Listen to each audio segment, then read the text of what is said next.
Dr. Isaiah Friedlander was someone who thrived being a therapist for the more fortunate. He was certified and he did everything on his part to make his business thrive, but everything he did to make it thrive wasn't for anything more than to push his real goals. At the end of the day, he was a con man, but it went unnoticed in Los Santos for the fact alone he was a public figure, even though the signs were still there. In the 80s, he claims he started off with a bachelor's degree in marketing, which is telling to how he was able to make a name for himself. But 2 years after that, getting that, he follows it up with a doctorate degree in psychology. But keep in mind, both of these degrees are impossible to get within 2 years. And to add on to this, where he claims the school he got his diplomas didn't even exist anymore by the time 2013 came around. It was never revealed if the people in LS believed him, but regardless, he was still able to be on TV, get awards, so on and so forth. He baited people into believing he had the answers after he created the illusion. He even went so far to create a list on his website regarding what might you need therapy for. To name a few things: self-loathing, substance abuse, anger issues. He even has something called Vice City syndrome, whatever that meant. But a lot of these things all aligned what Michael had problems with, leading him to take the bait. But the time he spent with Friedlander, it didn't much help. He even went to prescribe Michael drugs, which is telling for later, but it didn't help. The side effects alone kept Michael in a state to continue to go to him. His first time on camera, Michael even goes to say he stuck talking to him, something he made sure of to keep getting his money, while responding facetious. I robbed banks. I ran whores. I smuggled dope. And you consider them achievements? These were the opportunities I had. At least I took them. And where did these opportunities get you, Michael? They got me right fucking here. The end of the road. With a big house and a useless kid, and I'm stuck talking to you because no one else gives a shit. Oh, I'm living a dream, baby. And that dream is fucked. It is fucking fucked. Let it all out. I think I just did. He then ends the session, leading Michael to feel it's not even working. But he then tries to reassure Michael, saying this, showing what he's about. Oh, well, I think that's all we have time for. The same time next week? I guess. I gotta tell you, I ain't too sure this shit is working for me. Well, a sense of overriding futility is a vital part of the process. Embrace it. Whatever you say, Doc. He tells him this so he can keep showing up. Everything he tells Michael was for his best favor, and no one even realized it. Amanda even calls out Michael about not being fully honest to Friedlander, giving him more reason to seek quote-unquote help and do the therapy right. Please, Michael, can you just pretend to hold it together for the next hour or so? Hey, I'm trying. I'm in therapy. Sure. What's that mean? It means you're in therapy, but you're not in therapy. What is this, fucking riddles? Hey, do I get a blowjob if I guess it? Look, you're not in therapy if you're not honest with Dr. Friedlander. If you want to sit on a couch staring into space and telling lies, you may as well be at home. Even later, when him and Lester reunited, Lester implied him being in therapy, referring it to as him angrily decomposing. Lester is for another video, but him saying this was him implying he knew the treatment wasn't working. He wouldn't be decomposing in his eyes if it did. Look, Lester, about what happened before. Oh, I know you never mentioned my name. I know I'm not on any lists anywhere. I know you never betrayed me. As for you, you gotta figure that I never told anyone. That instead of gently decomposing in North Yankton, you're angrily decomposing in Los Santos with a shrink and a wife who don't love you no more. Yeah, well, since you put it like that... Hey, shut up a minute. I'm getting an iFind alert.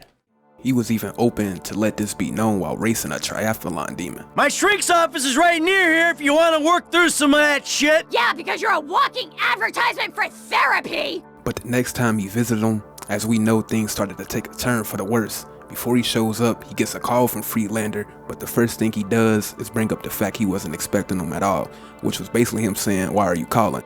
Then goes to bring up money, going to say how walk-ins are more expensive. But again, with Michael going through it, he goes anyway. Doc, hey. Michael, I'm looking through my appointment book and I don't see your name. Yeah, well, I'm more of a walk-in guy, Doc. You know that. Walk-ins are more expensive, but I'm always happy to accommodate.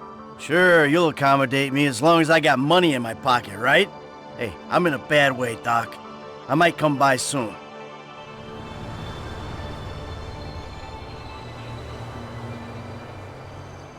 Come in, Michael. Yeah, thanks, Doc. How have you been? Oh, good. Things been good. No, actually, things ain't been good. Things been a far fucking way from good. I've been acting out. That's what you would call it, I think, right? Acting out. So what exactly has been the problem? I'm not good, Doc. Not good at all. I'm sorry to hear that. Tell me. I don't know. I guess we've been having these conversations long enough that I can recognize a trigger when I see one. You know? Shit that's gonna put me right over the fucking edge. Like my family. My son. My daughter. My wife, especially my wife. I mean, they just set me right off, Doc. You know, there's been this episode. You know, actually it was a culmination of a series of episodes.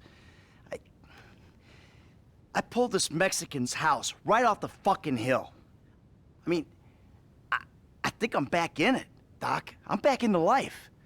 I mean, I gotta make some money, and there's only a couple ways I know how to do it. You feel the need to explain your decisions, Michael. Take responsibility. Now, on paper, he's right 100%, but this is how Friedlander's ways went unnoticed. He sprinkles in words to make it seem like he's helping. He even goes to refer Michael as a friend to make him more comfortable, to when it works, as we're about to see right now. So, any other violent urges, friend? Yeah. Even on the way over here, I think I killed someone. And you know what? I don't care. The fact Michael goes to say this shows how comfortable he was. Talking to Friedlander, he would even go to say how he's sick, but here, this is when Isaiah's true colors show. I'm sick, Doc. I'm a sick, hypocritical fuck. I agree, which is why you should really bulk buy a batch of sessions. The fact that he agrees, then baiting him into spending more money on sessions shows he's only after one thing, and he's not trying to help. I really just want to be happy, Doc. That so bad? Okay. You're plainly addicted to chaos. Well, I'm not sure that's true, Doc. I'm not exactly enjoying myself here. You know, what I'm addicted to is not getting killed. But for some reason, I keep getting my ass into situations where getting killed is a little hard to avoid. What about the people you kill? Well, yeah, but that's not for fun. Michael contradicts himself, but all this shows us how bad his mindset was. But pay attention to Isaiah's response. Are you sure? What exactly are you asking, Doc? Am I a psychopath who enjoys suffering? Or a sociopath who doesn't give a flying fuck about the rules? Come on, we've already had this conversation, right? I'm neither. I'm just a fat, washed-up jock who can't get his head around the fact that his high school football career didn't play out the way that he planned. The only way I'm content and competent is with a gun in my hand or a price on my head. You're very defensive, Michael. Do you consider yourself a failure? I pay you to listen to my problems. I'm rich, I'm miserable. I mean, half the time my kids can't stand me, the other half, my wife is cheating on me. I kill people without remorse, Doc. Hell, I'm pretty average for this town, really. Here he doesn't call Michael out for this, leading Michael to have his fake realization. But luckily for Friedlander, the session was over. Hey, wait a minute, that's the shot. I think I'm having a breakthrough here, Doc. I know that I'm just terrified that I'm sure you are, but that's really all we have time for.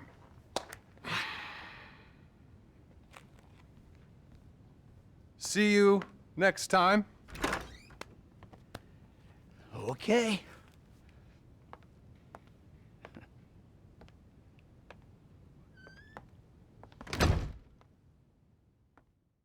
The next day, he emails Michael, attempting to show concern to again make Michael feel he was a friend and he wasn't just after his money. But in between this, he still continues to show otherwise. He goes to tell Michael to keep taking the medication he gives him, along with going to say how it's expensive, leading him to go up 75% for this quote-unquote help. Outside of Michael, though, it's people who mentioned this medication, but there were fools too. Someone living in Rockford Hills went to say how he switched his destructive-like behavior, now doing therapy and taking this medication, which is something still destructive, along with someone in Vinewood too strung out on antidepressants to harm her boyfriend. It's so bad he makes his patients feel less than while patting his own back, along with again bringing up money. He started to trap people into buying a bulk of sessions, even going to say how it's limited to have people act fast on it. He even goes to justify his prices, saying how being healthy costs money and how he accepts credit cards. Back to Michael though, he gets back into the only thing that made him feel like somebody. But of course, things will only get worse from here, for the fact alone Trevor came back. Michael was so much worse from the last time. Once he gets there, he was about to leave, but something telling is shown. Well, you've made it in the end. Yeah. Please, take a seat. Hey, you mind if I don't, Doc? No. Do as you like. Yeah, thanks. Oh, man. Man. Man! You know what? Look. I'm just gonna take off. I'm not in the mood for this shit. This fucking bullshit. As you wish, Michael. He doesn't stop Michael because he know he needs him. He again made the illusion he had all the answers, so it made Michael feel he was making a mistake leaving. Again, with Trevor coming back, he didn't know what to do, leading him to need help. Can I ask you something, Doc? I mean, you're a wise, kind, know-it-all kind of guy. Go ahead. Do you believe in evil? No. No, I don't. I'm a man of science. He of course wouldn't believe in evil for the fact alone he's doing something evil. He even goes to downplay the word, being that he slightly knows where Michael is going with this conversation. Evil is a construct made by people who wish to indulge childish fantasies, or by people who wish to judge others. It all comes back to the father-mother syndrome, which is what we spent last year on. Yeah, well, you obviously never met my old buddy. Hey, we call him Tony. I thought he was called Trevor. He also shows he listens to Michael, but he's listening for a reason outside of helping. But apart from the obvious, Michael reveals the jewel store job along with Trevor coming back. Isaiah seemed to be shocked, but at the end of the day, he's all in for it in a way. It also shows the bad advice he gave Michael, not realizing in the life Michael was in, this was something that was rare, especially with him getting back in it. Oh, shit. That's right. I forgot I told you about him. God. No, don't worry. Everything you tell me is in strict confidence. Didn't you tell me that if I turned things over, started again, that the universe would find some way to forgive me? Wasn't that you? And have you turned things over? Well, no. I mean, not really. But that's not the point. I mean, I wanted to. That is the point. What's been going on exactly, Michael? I think you'll call this a bad relapse. Relapse is a vital part of recovery. Boy, where do I start?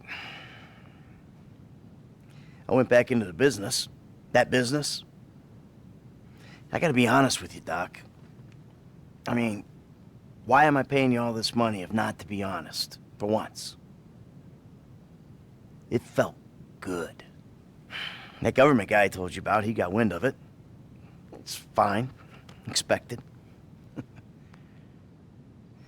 Problem is, he's not the only one. He fucking found me, Doc. My old pal, Trevor. He's alive and he ain't going nowhere. This is bad, Doc. You gotta help me. Him pleading for help basically, again, had Dr. Friedlander right where he wanted Michael. Him being in this hopeless state, he continues to down him to keep him around. He even goes to say to Michael to be honest instead of making himself unclear, which is basically telling him to spill it out. He even used Michael doing a jury heist to get more money out of him once he leaves. Honesty's an obstacle for you, Michael. Have you considered that transparency might be less painful than obfuscation?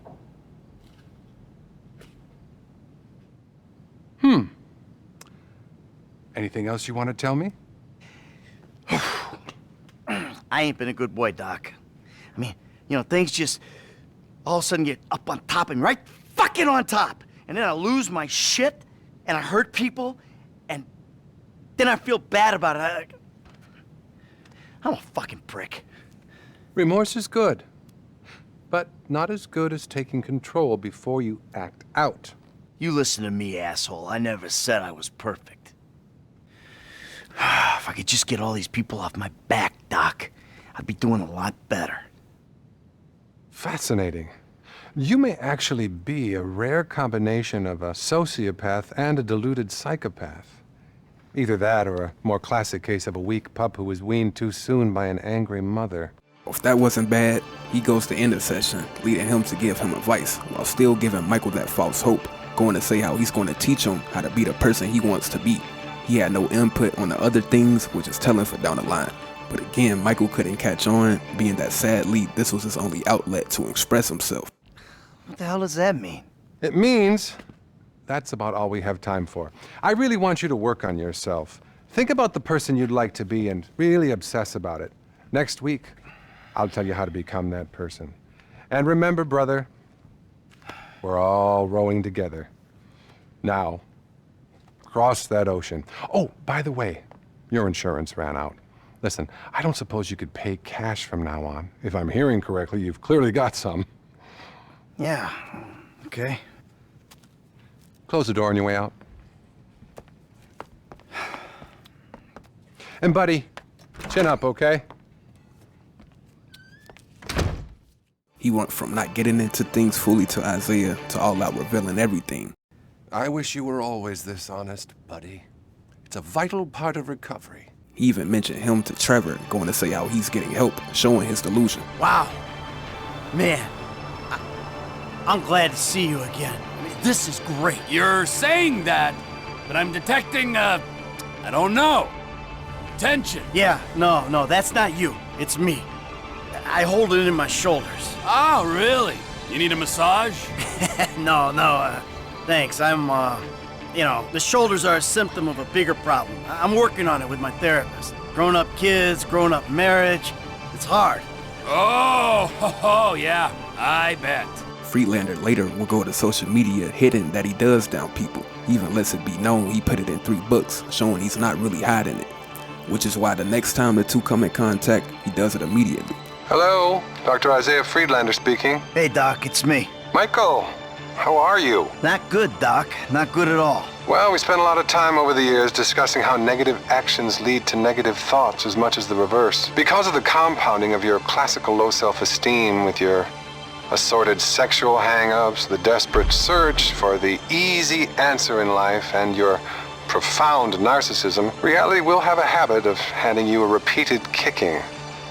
Anyway, what's up? Hell, Doc, when you put it like that, I'm afraid I ain't got much hope. This conversation is, of course, on the phone, but this was him being careful. Him knowing Trevor is in his life again, along with the FIB being on him. This was him being careful to not have Michael at his place of business with everything he had going on. At this point, Michael's family left him, but he meets Solomon, which was a thing he saw himself doing outside of robbing and murder, something Dr. Friedlander told him to look for. But he wasn't expecting this, leading him to down him to make Michael think him meeting Solomon wasn't good enough. He also baited a phone session to get more money out of him. At this point, every time they come in contact, things only get worse from here. My family left me. They won't even take my phone calls, huh? But I did meet this guy, Solomon Richards. You might have heard of him. Richards Majestic, we're doing some work together. In the movies. Can you fucking believe that? I'm a movie producer. Well, I'm glad to hear things are looking up. But validation isn't a label. It comes from within. You know, therapy can really help you, Michael, which is why you should be really pleased with what you're doing. But I'm going to have to stop you there. Oh, and there is one thing. Phone sessions are a little more expensive, obviously. Obviously. But so fulfilling. Let's speak again soon. But they have another phone session by the time he's in Blaine County, all with the same results. But here Friedlander says something that starts to show his real self again. The thing is, Michael, you know me. I'm not a sugarcoater or a scriptwriter. I mean, we tried a full range of pharmaceutical solutions a couple of years ago, and that went nowhere we want to go back to. Agreed? Agreed. I ain't doing that again. Pissing myself, crying, sleeping in dinner, howling in the middle of the night. Fuck that shit. Maybe we got the doses a little wrong. You're going to have to get yourself under control. Therapist, him giving Michael meds, then going to tell him he has to get himself under control, at this point shows he's nearly done with treating Michael. He talks about having another book coming out, and with the money he's been getting and changing the prices each time shows this alone. He even goes to tell Michael they should have a face-to-face, which was supposed to be their last session. Listen, next time we meet, perhaps we should meet back at my office. But, I'm sorry. I'm afraid face-to-face sessions have got a little more expensive. I thought you said phone sessions were more expensive. Well, they were, but I realized that wasn't fair, so I raised the price on face-to-face. I'm sure you understand. And if you don't, maybe you should. Be well. But to his surprise, he gets back with his family on the conditions they have a sit-down at his office. I guess we could try. All I'm asking for is a shot. Neutral ground. Dr. Friedlander's office. It's perfect. All of us. I'll pick up Tracy and bring her there. Meet you? At this point, he couldn't even hide the fact he doesn't care. Him seeing Michael, along with his family, wasn't in the plans. Fighting. Amanda! Hello. Good to see you again. Michael, I'm so glad. Isn't this great? Fantastic. He didn't even say a word the whole session, showing how out he was. Just for this alone, he texts Michael on the way out for his time. I should have had you locked up years ago, you stupid Do it. shit. Do it. I'll put you in the fucking ground with the rest of them. And that's really all the time we have. Oh, but Great. I think we made some real progress there. Oh, Michael, I hope this goes without saying, but family work is a little more expensive. What, double? Squared. Of course. Take care now. When he's alone, though, this was of course the last time they interact. He plays the therapist role after hearing the last of Michael's doings. I suppose you haven't really considered the fact that by neglecting your therapy, you've guaranteed these behavioral relapses. No, I hadn't considered that. So, pal, what's the source of conflict this time? So I feel like there's progress in some areas and, none in others. That's incredible stuff. I don't think I've ever heard such a barrage of denial, self-justification, and outright horror. The thing is, Michael, here, can we just get a quick photo together? Cheese. What is this? I really think I can't treat you anymore. The fact is, I'm in love with you. The fuck you talking Okay, well, about, Doc? that's not true. Good. You're learning. Good. What's going on? Nothing. It's just, I think you need a new therapist. And I'm leaving town. I've got a TV show. I'm gonna be famous. I'm gonna be famous. Think of the fucking tale. All those fucking bitches who called me pube head. Oh, they'll be lining up to suck it now. And finally, it's revealed he was really in it for the fame and what came from what he built. It wasn't to help anyone but himself. And the way Michael getting things somewhat okay wasn't in his plans. But once it did, he really didn't waste any time not playing his role anymore. Michael involved himself with him for years, basically giving him content. That book that he was waiting to get picked up was of course about Michael. So him getting back in the game, he could taste the success. Outside of Franklin, this was the only person he could fully be vulnerable with. So him hearing this, of course, put anger in him. You got a TV show. You! Best not to think too closely about what I just said. It's not like I'll be using real names or anything. I'm really discreet. Bye now. Fuck. Don't you want to be famous? Hey, everybody wants to be famous. It's a primal urge. You wanted me to listen to your problems? Now the whole country will listen to your problems. I poured my heart out to you! And my wallet! Pube head! The next time he was even mentioned was by Trevor after Michael earlier told him about him, to when something telling was said on both sides. Jesus, your therapist has a lot to answer for. I know, I still hate myself. This shows Michael became aware spending money on Freelander didn't even work. Trevor could see it along with Michael, saying he still dislikes himself. Sadly though, Friedlander got what he wanted, but he would only expand by the time 2023 came around. He got more into the medication field after the money came in from everything he did almost 10 years ago. Almost 10 years went by, saying that to say he was onto bigger things than milking Michael for thousands. He got into radio along with being on TV shows, but some things don't change. Just like how he used Michael to write a book, he gets someone kidnapped to make his medicine more powerful for cheap. At this point, he's so full of himself. Just like years ago, he claims he's doing something good. He then moves to South America to continue his pharmaceutical practice, and the rest is history. I'm afraid our time isn't up yet. We need to finish our session, and I think we're going to get the best results face to face. What the We've got a lot to discuss.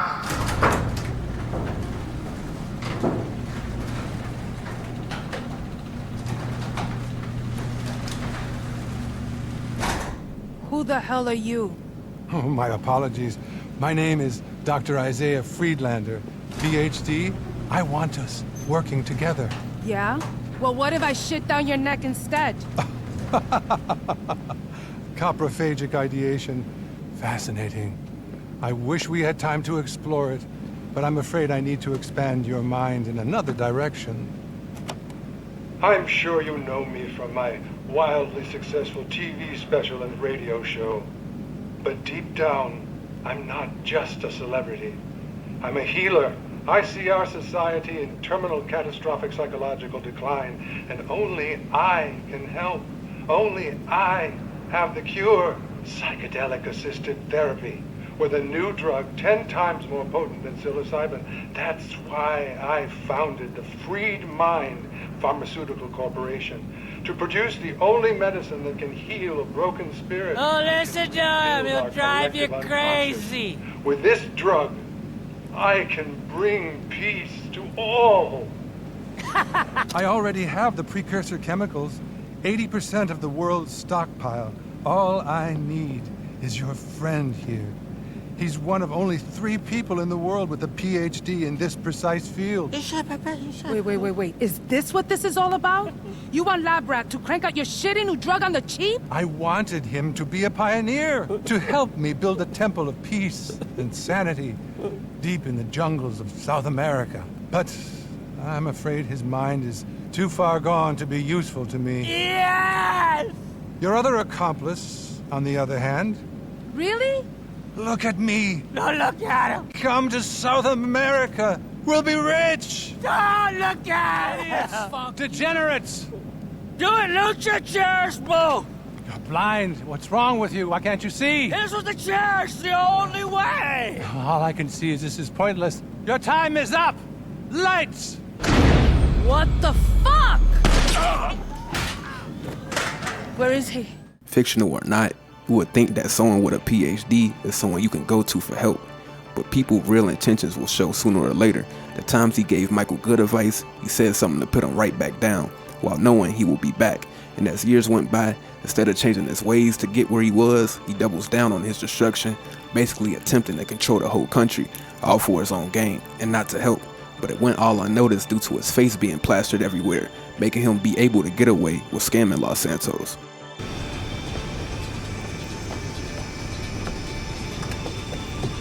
I do so enjoy our sessions together. But I'm afraid your time is up.